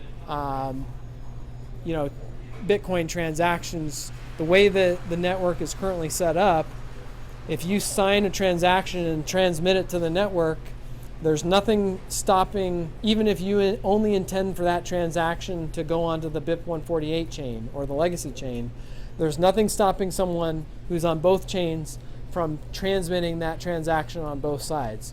So if you try to send someone coins, but you just want to send them BIP148 coins, they can turn around and take that same transaction and send themselves those coins on the other chain. So you have to be very careful about how you send transactions once there's a chain split before that gets resolved. Now there's ways to do that, but they get very complicated. It depends on having wallet software that it'll support it or working with an exchange that supports it, but it's not easy. It's definitely something that takes, you have to be very careful about. There's a high degree of likelihood that some of the chains will get attacked. Oh yeah, so like one of the attacks will be Bitmain has a lot of hardware, and if this BIP148 chain tries to survive, it's going to be a huge drop in its hash rate. It will have 17% of the current network. Yeah. They'll be able to jump on at night, mine 20 empty blocks, and say, screw you, my version is the truth. And the BIP148 coin won't be able to do anything about it, and basically people will lose confidence in it, and it'll drop off in value. Yeah, I mean, there is that possibility with BIP148. There is, if there is enough hash power that is thrown at BIP148 that mines empty blocks continuously, what can happen is, the whole idea behind BIP148 is that it gains activation of SegWit. But if it doesn't have enough hash power to actually get to that point, it needs to go through a full 2-week difficulty retargeting period for SegWit to activate. You could get into a situation where if there is not enough hash power behind BIP148, and if there are continual reorgs happening, it looks like November would be the first difficulty retargeting if fork in August. And if it doesn't happen, that's a lot of months. Yeah, and if it doesn't happen in November, guess what? They have to start all over. Yeah. So it's no guarantee. BIP148 is no guarantee that it will actually get SegWit. I would say BIP148 is a bit toxic. Yeah, it definitely depends. It's like a poison pill for Bitcoin, and there's definitely a lot of resistance. Yeah. But the flow of information and the media control, right, with key early adopters controlling the forums and the Reddit subgroups, and there's information manipulation going on in a hardcore way. Yeah, absolutely. I mean, and this is, it's hard to know how serious everyone is, right? I mean, this is playing a game of chicken. The whole idea of playing chicken is billions of dollars at stake. Well, yeah, and it's everyone's money that's involved in this right now. Yeah. Russ, it seems like if you're an investor in Bitcoin, I'm assuming that's most people in this room, because none of us is paying our electricity bill with Bitcoin. That was Morpheus. It seems to me like a safe bet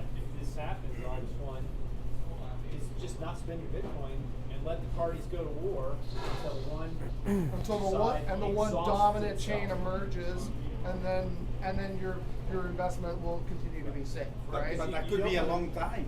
You don't I want don't to think spend so. Bitcoin when there's this uncertainty, because like you said, you form a transaction that's valid on one chain, someone could just duplicate the other chain. It's all kind of Replay attack. It seems like the safe bet is just to hunker down and do nothing. Yeah, absolutely. Perhaps you have to remember that if you lose the ability to do $1 billion transaction today, they'll use price discovery onto, well, gee, what is Bitcoin divided into three really worth? Well, and then if you're holding that, are you going to be losing a tremendous amount of equity? At the end of the day, it's going to be like, which coin does this thing dispense, right? Yeah. I mean, these are the real world daily users, the guys that are coming in here and buying and selling coins every day. Yeah. Well, which chain is this thing going to be on? And we can ask Doug which one he supports, right? I mean, that's. Don't put me on the spot. Are you doing Bitmain coin? Are you doing user activated soft fork coin? Are you doing small blocks? What are you thinking, Doug? We'll see. I don't know yet. One of We'll each. see how it plays out. Well, yeah, and I think Alex made a great point that the users, the real users of Bitcoin, I think there are people who depend on Bitcoin for their livelihood. And a lot of them are not sophisticated users. So when this happens, when the network basically stops working, they have an inelastic demand for permissionless value transfer, right? They're spending value on things that they can't spend, with a Visa card or with a check, right? So most of the time they're going to just go to something else that will work. Well, and there are plenty of alternatives out there that people can jump into, and this goes to the network effect, right? And this could become a Dash ATM. Yeah. Honestly, it could become a Dash ATM if Bitcoin fails to serve the needs of the community, right? I mean, Doug's going to move into whatever currency, there's demand for locally that drives Yeah, profit. those already have the ability to do some of the altcoins. Yeah. Yeah. Switched on. Yeah, I mean that's my personal fear is we have in Bitcoin a network effect that so far has allowed it to go through the last 2 years of this debate and still be the top market cap coin, the strongest coin from hash power and network effect perspective. If we go through the split, I don't think that will be the case. I think that what you have left of Bitcoin will be, basically a second-tier coin, or will be a set of second-tier coins. And I don't think that there. I could be wrong, but I don't think that there is a way to re-achieve that. After the fact. Well, to be contrarian, maybe historically, they go to war, users go away from it, the value goes down, drops maybe precipitously because there's no demand to keep the price up as high as it is. Those entities running nodes can't pay their electric bills with nothing. And if they're not bringing money in because the price drops and they can't trade Bitcoin they're mining, it's literally like war. At some point, it's one side loses out, has no resources to continue the fight, and capitulates. And it could be, Machiavellian, could be a buying opportunity for a very discounted but well-proven asset. Just never know. Yeah, it's impossible to predict what the How many times has Bitcoin's death been predicted? Is it like 157? I don't know. It's something. Right, yeah. We keep dying and rising They from keep the dying. ashes. It's a honey badger, but that doesn't mean. Right? It doesn't mean there isn't danger. But there were dips in the value of the coin when the predictions were coming along, and that's what's if there is anything that keeps me awake at night is how much value am I going to lose as opposed to I'm going to go There will be one longest SHA-256 coin chain that has provenance to the Genesis block that will emerge and will be the dominant thing called Bitcoin, regardless of what happens through all this.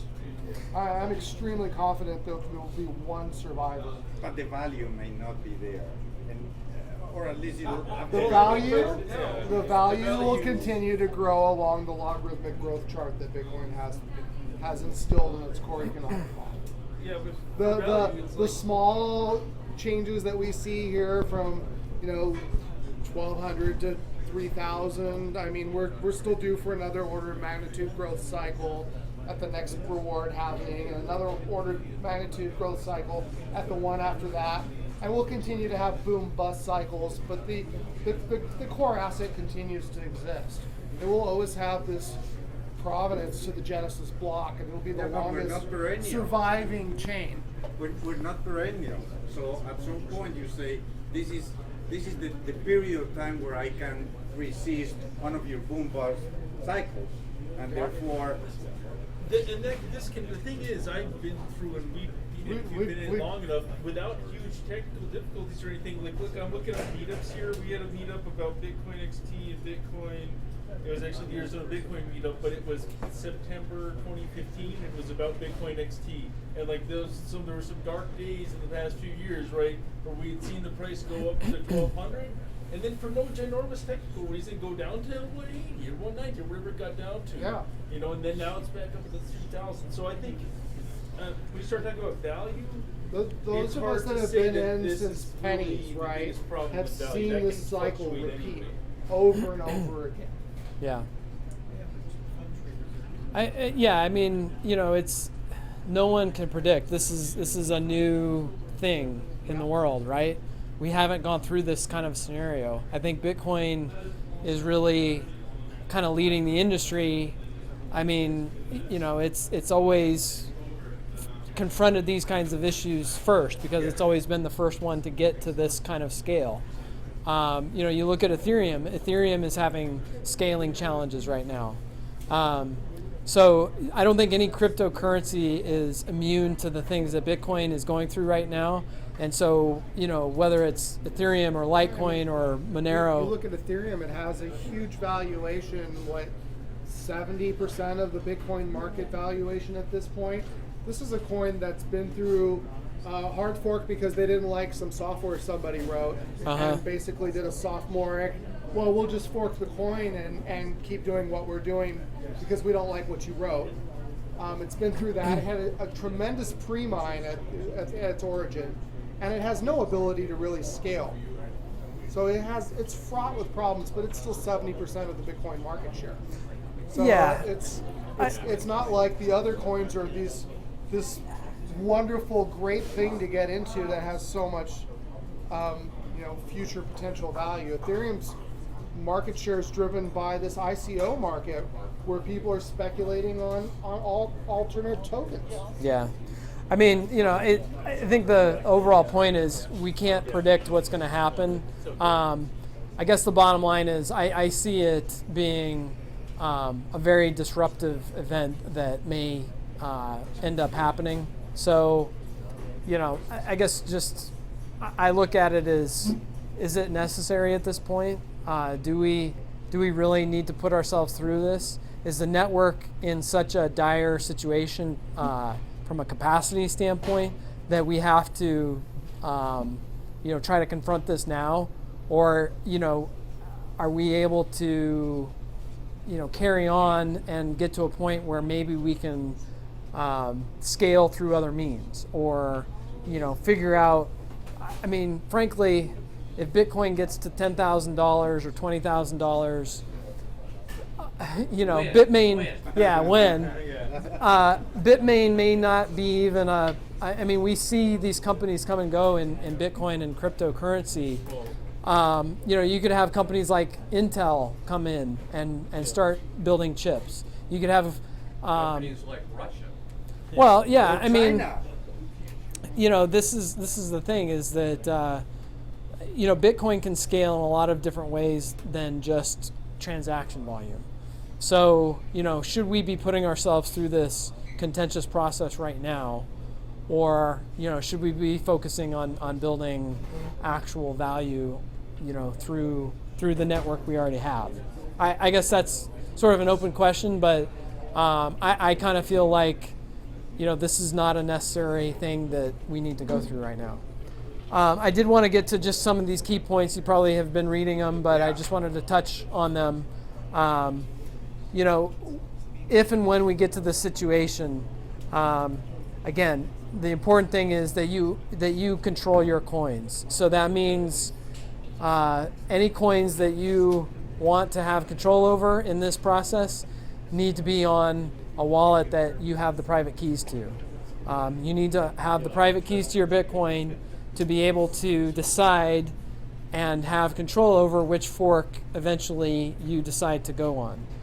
If your Bitcoins are on an exchange, if they're on some hosted provider solution, you won't have control, and you will be stuck with whatever decision that exchange makes. As some of the folks mentioned, when this happened to Ethereum last year, people lost money when it split into multiple chains, and they weren't prepared to deal with that. So definitely move your coins to a wallet that you control. I think preferably it would be a cold storage wallet or a hardware wallet, although I'm hearing that hardware wallets are getting hard to come by these days. Yeah. So is there a hardware wallet out there that doesn't use any Google applications? that does what? Does not use any Google applications to transfer your funds? I'm not positive. I think most of them use a browser as the interface. So the Ledger uses Chrome, but my understanding is that I could use a Ledger wallet with Mycelium on an Android phone, right? I don't use Ledger and Mycelium. Both Ledger and Trezor are both very good solutions. Yeah. You can also, another thing is if you're less comfortable with the hardware wallets, they are super secure, but they can be a little bit more difficult to use. I mean, especially if you have a lot of money in Bitcoin, you can buy a laptop with the express purpose of offline storage. Learn to transfer your coins onto that and then close it up and put it in a safe or whatever, right? So that's, it's not a hardware wallet, but it may be easier for you to use in order to just store your coins and be able to see where they are and all that sort of thing. Yeah, there's I think it's called the Glacier protocol, Right. and it's actually, depending on how serious you want to get with it, it tells you to buy 2 different laptops from 2 different stores on different days, and keep them offline, all this kind of stuff. But yeah, I mean, bottom line is you have to control your private keys if you want to. Are you protecting $1,000? Right. $100,000, $10 million, $1 billion? Yeah. The level of protocol that you require goes up as the amount of value that you're protecting goes up. Right? Yeah. That's what it boils down to. Yeah, definitely. And definitely, if you've never done it before, had your coins off an exchange, just test a smaller amount. So let's say you have $1,000 in exchange or something. Go with $5 or whatever, right? Move it off to the computer for $10, move it off to however you're planning to store it, and then move an equivalent amount after something.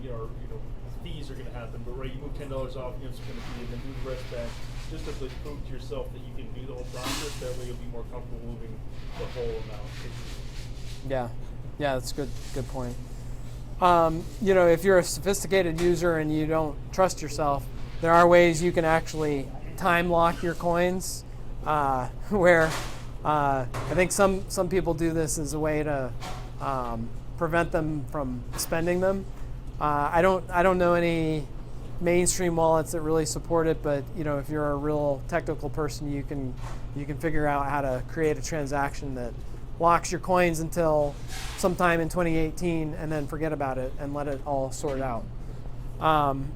So that's another option. The other thing we talked about a little bit earlier is the value of Bitcoin right now is pretty significant. Depending on your level of risk tolerance, this may be an occasion where diversification might be a good idea. Now, I personally, I have trouble figuring out which altcoin I would be moving funds into, just given the general state of cryptocurrency. But that being said, I think that the closer that we get to August 1st, the more of a pressure you're going to see on the price of Bitcoin. So if you are looking or thinking about doing that, it probably behooves you to do that sooner rather than later, because the closer we get, the more demand there's going to be for those transactions to move coins to exchanges or to again do that diversification. So again, you're going to see transaction volume increase. People are going to have a rush to the exits kind of a mentality. There's only the whole reason we're in this mess is because there's a fixed block size. So you're going to see the transaction fees go way up to get coins to an exchange so you can sell them. So if you are thinking about doing that, you should probably start doing that ahead of time. Something that's just going to caution people about is that more coins than people think are actually what's called meta coins. So these are coins that are actually on top of Bitcoin, right? So they don't have their own separate blockchain. So if you're trying to diversify your coins and you're moving into one of these, you're not really, you're just basically it's on Bitcoin itself. So I'm not even advocating that you do diversify, because I remember holding coins when they went from 1,200 to 180. So like maybe you just hold what you have. U.S. dollar representation on Poloniex, which is the largest altcoin exchange, is USDT Tether, is on the Bitcoin blockchain. So be careful so about everything that. on Poloniex is potentially going to be affected. Yeah, anyone who's buying Pepe Cash, I don't know if anyone knows, Pepe Cash, but that's. Did they coinize that? Oh yeah. Anyone who we should probably do a presentation on Pepe Cash at some point here. That's pretty interesting. As good as some of the other altcoins. Right. Yeah. Exactly. How are coins that are on the Bitcoin blockchain affected by chain forks? Well, it's the same kind of a scenario. So, like counterparty assets, you would have a split, and you would have counterparty assets that exist on both chains. So, any meta coin that is running on Bitcoin, if Bitcoin goes through a fork, it will go through the same process. Counterparty asset might represent the share in a company, and that company is going to be like, I'm only accepting this one. And that's the reality that we're going to run into. Right. We talked about, right after the fork happens, there's going to be a lot of uncertainty. It'll take time to resolve, potentially weeks, who knows, even months. Unless you absolutely have to, I would avoid performing any transactions after a fork happens until the situation resolves itself. Maybe that's only a few hours. We get lucky, but honestly, I think the Bitcoin network is not going to be reliable, immediately following the fork. So what do you personally think the odds are of a contentious fork versus a compromised reach before this happens? Right? That's like the $1 million question. You gotta give us your it's a opinion negotiation, now. right? Bitmain put something forward that it's pretty ridiculous. Yeah, honestly. It's clearly a negotiating tactic, right? Yeah, I mean, I personally, even though I'm not sure whether it'll happen, but my own personal hope is that, again, these are negotiating tactics that are happening. You've had, the user-activated soft fork folks that have come out, posturing. Now Bitmain has come out. Ultimately, my hope is that people look at the value that's in Bitcoin and say, okay, look, let's take a step back. We don't need to escalate this unnecessarily. Frankly, I would let SegWit die if we could get past it and we could move on to something else. We can always come back to SegWit later. The Bitcoin network is not going to collapse if SegWit is not implemented. Yeah, we might have $10 or $20 transaction fees, but frankly, the people who are actually using Bitcoin right now are going to be willing to pay $10 or $20 to do permissionless value transfer. I mean, you know, unfortunately, so there's a whole other side to it, and this high valuation without lowering the transaction fees has made mixing really fucking expensive. oh yeah, no, I understand. And these guys that are using this are going to find another solution unless we can get the transaction fees out. Well, I guess what I'm saying is that there are enough people who want to use Bitcoin that you know, we're going to have full blocks for a while, even if we pass SegWit, even if SegWit gets activated. Let me ask So. you a question. The developer team, you know, can they stop BIP 148? Because they've announced they're going to do it. The network is signaling, 10% of the network is maybe signaling for it. Can they not deploy that, or is that like a bomb that's already has a bit on it? BIP 148 isn't part of Bitcoin Core. So if you want to support BIP 148, you have to go in and make some changes. I think there's your client and start it with command line parameters that signal for it.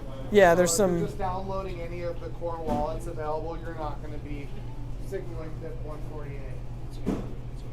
Are you guys aware of, have the big wallet, hosted wallet providers, are they signaling for BIP 148? Like, I don't know, I'm just wondering if you guys know, like, our, right, BitPay and like. I think Coinbase most of the and those industries guys? come out saying they're pro-SegWit.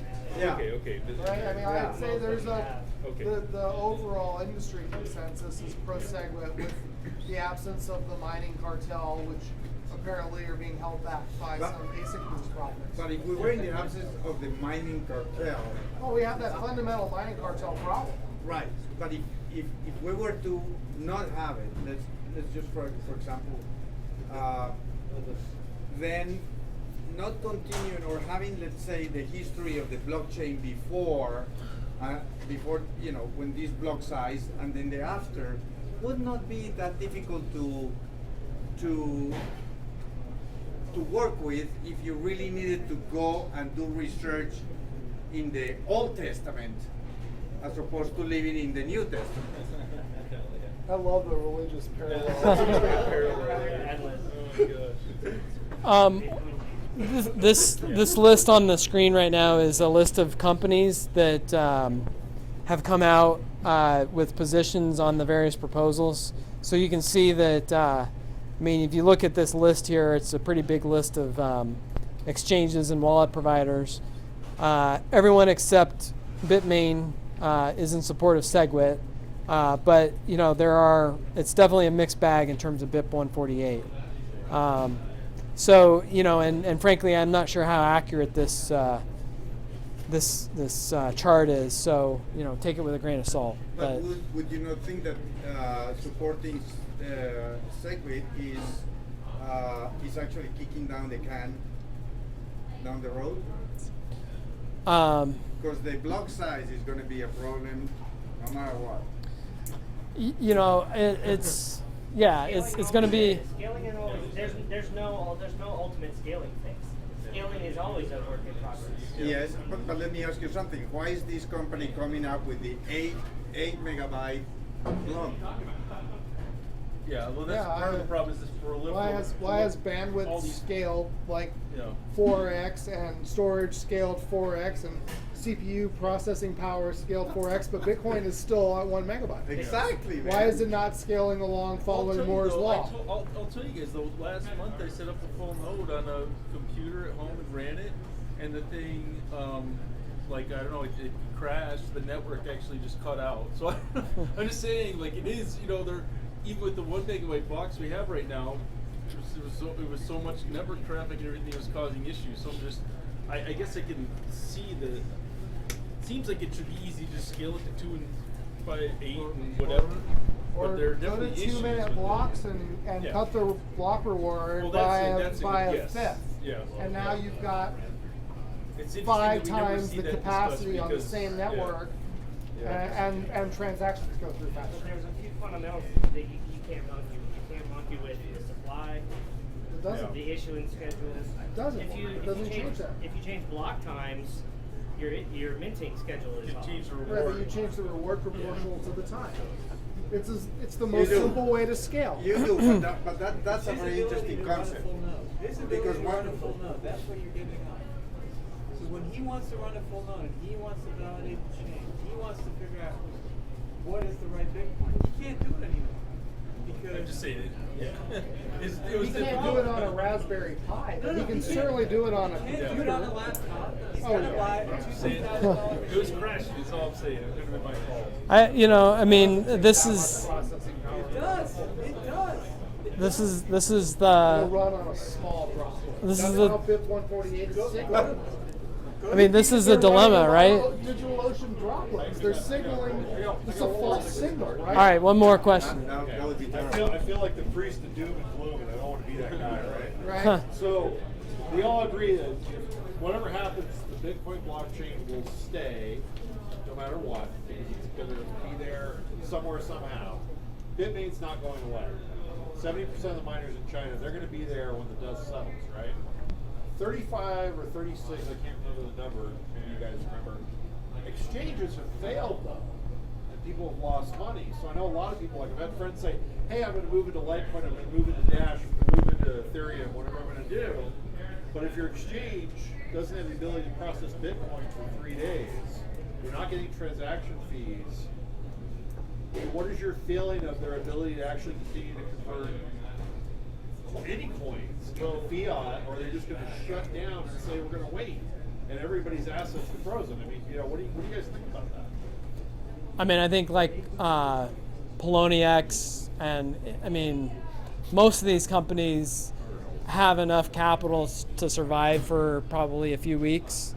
Bitmain certainly. $1 billion. Yeah, so I don't think anyone is necessarily going to go out of business because they're not processing transactions for a few days.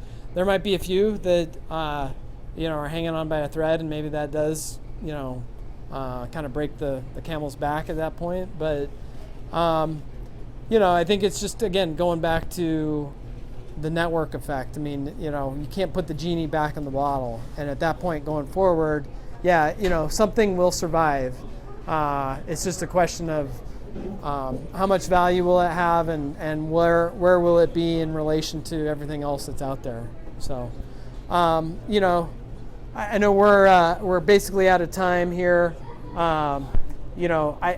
In terms of where we go from here, honestly, I don't have an idea. I think my hope is that things de-escalate before we get to August 1st, and we figure out, all right, let's not go over the cliff together. Let's at least back off and maybe give ourselves some more time to deal with this. But the way that things have been going, I'm not super confident in that either. So, that's basically everything that I had to present. But we're obviously wrapping up the main session here. If anyone is interested, happy to meet up with anyone across the street at the Cactus Tavern for some continued discussion. But otherwise, thanks everyone for coming out, and really appreciate it.